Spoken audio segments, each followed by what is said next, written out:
Hello friends, कैसे हो। मैं आशा करती हूँ कि आप लोग बहुत अच्छे होंगे और मन लगा करके पढ़ाई कर रहे होंगे। दोस्तों, आज की वीडियो आपके लिए बहुत ही महत्वपूर्ण है।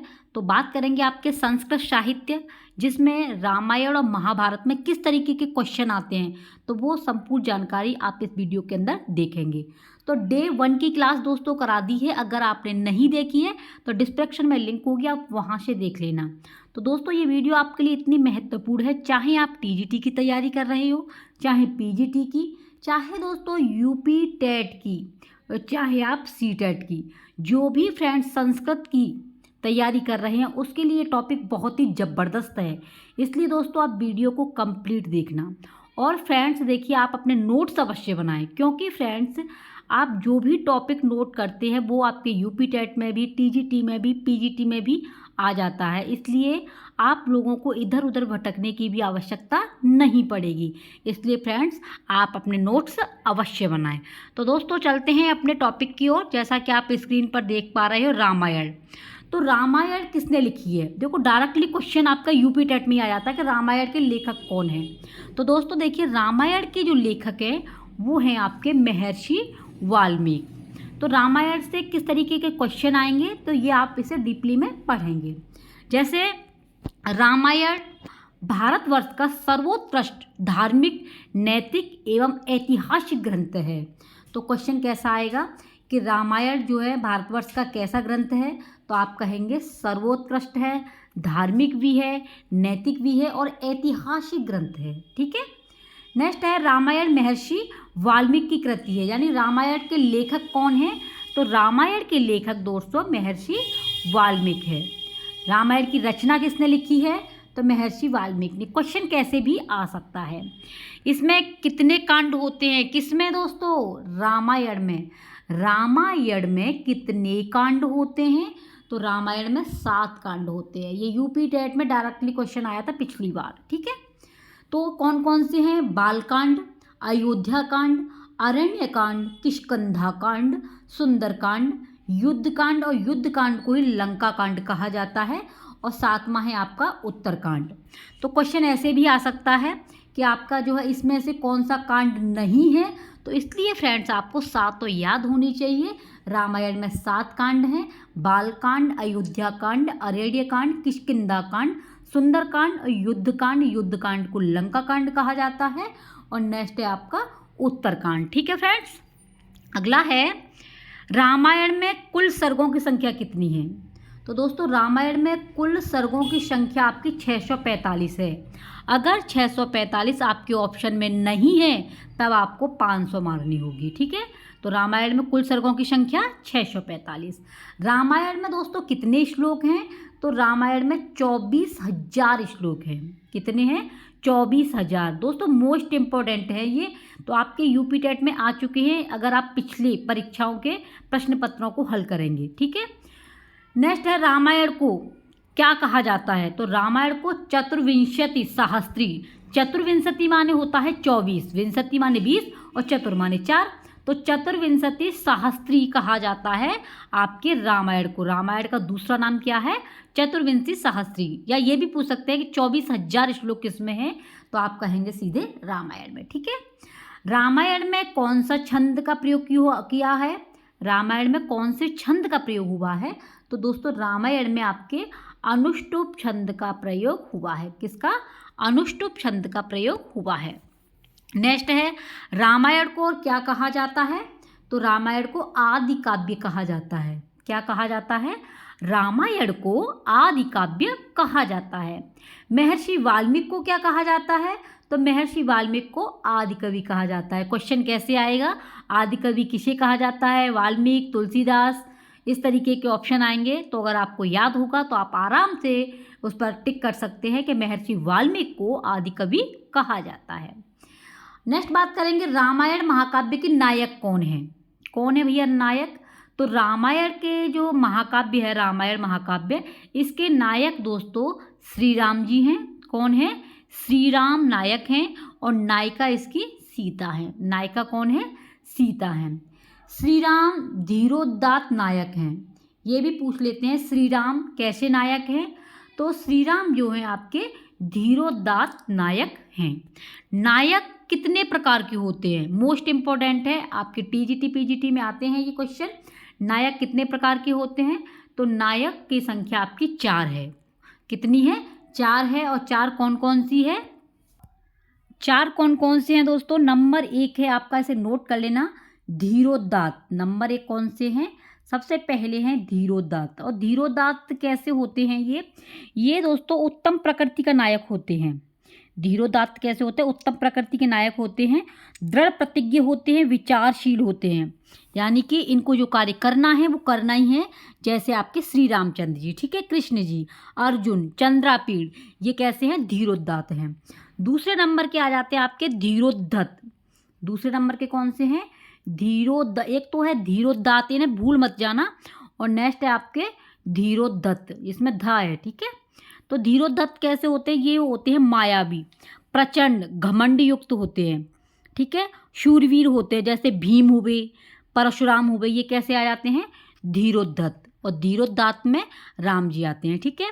और धीरोद्धत में भीम आते हैं। तीसरे प्रकार के होते हैं आपके धीर ललित। कौन से हैं? तीसरे हैं दोस्तों आपके धीर ललित।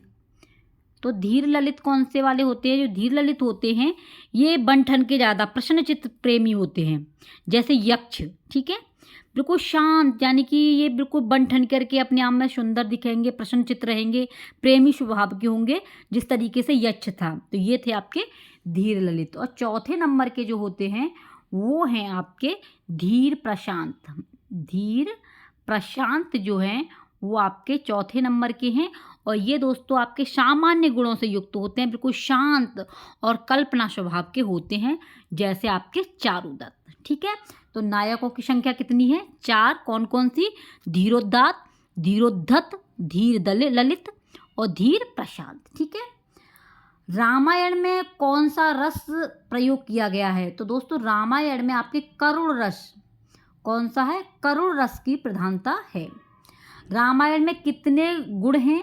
तो रामायण में प्रसाद, ओज और माधुर्य, ये 3 गुण समाहित हैं। रामायण में 3 गुणों को सम्मिलित किया गया है। प्रसाद है, ओज है, माधुर्य, 3 गुण होते हैं और तीनों ही रामायण के अंदर परिपूर्ण हैं। धर्म प्रधान ग्रंथ कौन सा है? तो धर्म प्रधान ग्रंथ आपका रामायण है। भारोपीय परिवार की प्राचीनतम भाषा कौन सी है? तो भारोपीय परिवार की प्राचीनतम भाषा आपकी संस्कृत है। तो ये दोस्तों मोस्ट इम्पोर्टेंट आपके रामायण से संबंधित जो क्वेश्चन आते हैं वो इस तरीके के बन करके आते हैं, इसलिए दोस्तों आप लोग इसे ज़रूर नोट करना, ठीक है। नेक्स्ट बात करेंगे आपके महाभारत की। और महाभारत में आपके आते हैं वेद व्यास। महाभारत किसने लिखी है? आपकी वेद व्यास ने। तो महाभारत के लेखक का नाम क्या है? पहले प्रश्न यही आ जाता है कि महाभारत के लेखक का क्या नाम है। तो महाभारत के लेखक का नाम है वेद व्यास। क्या है? वेद व्यास। और वेद व्यास को दूसरे नाम से जानते हैं कृष्णद्वैपायन, ठीक है। कृष्णद्वैपायन किसे कहते हैं? वेद व्यास को। इनके पिता का नाम किसके का? आपके वेद व्यास के। वेद व्यास के पिताजी का नाम था पाराशर और माता का नाम था सत्यवती, ठीक है।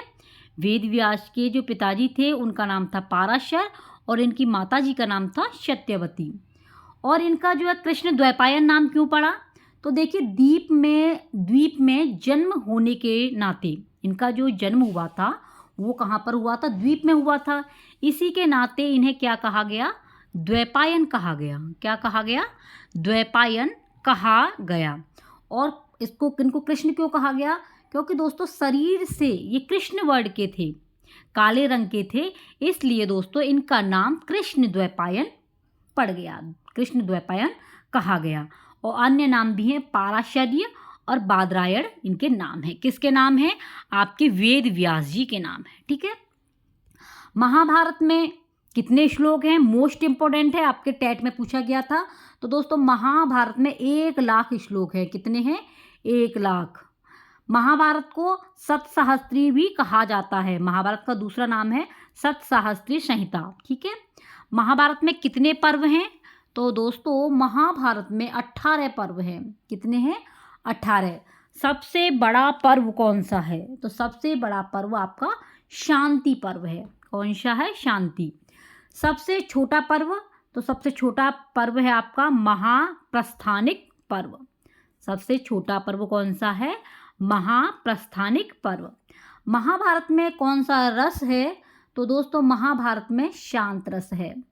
और आप इस क्वेश्चन का आंसर देखना कि रामायण में कौन सा रस प्रयोग हुआ है। रामायण में, अभी मैंने बताया था, रामायण में कौन सा रस है, ये आप कमेंट बॉक्स में ज़रूर बताना। अगर जो भी फ्रेंड्स हमारे वीडियो देखेंगे तो वो ज़रूर इसका आंसर देंगे, ठीक है। रामायण में कौन सा रस है ये आप बताना। महाभारत में शांत रस है। और पर्व कितने हैं इसमें? 18। तो 18 पर्वों के नाम जानेंगे।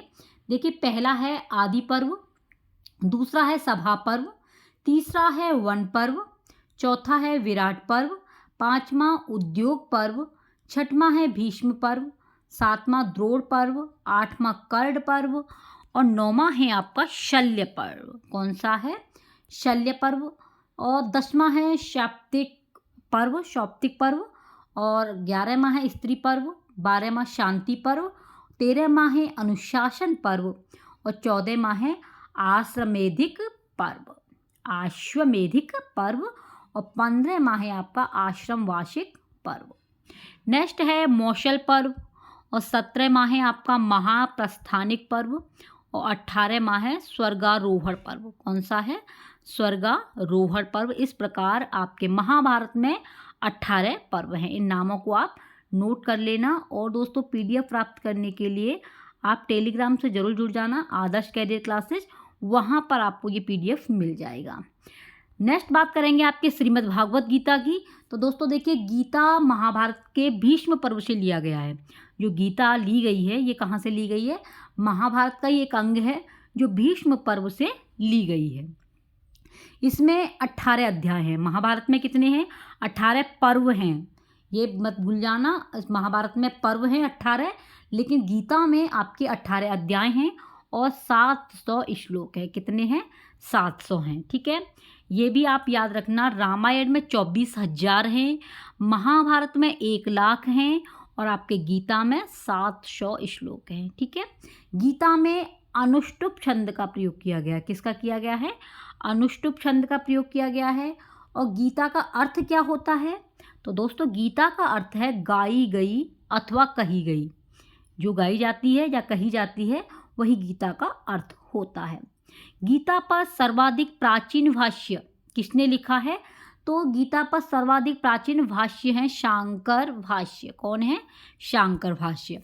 तो ये थी दोस्तों आपकी आज की क्लास, बहुत ही महत्वपूर्ण है।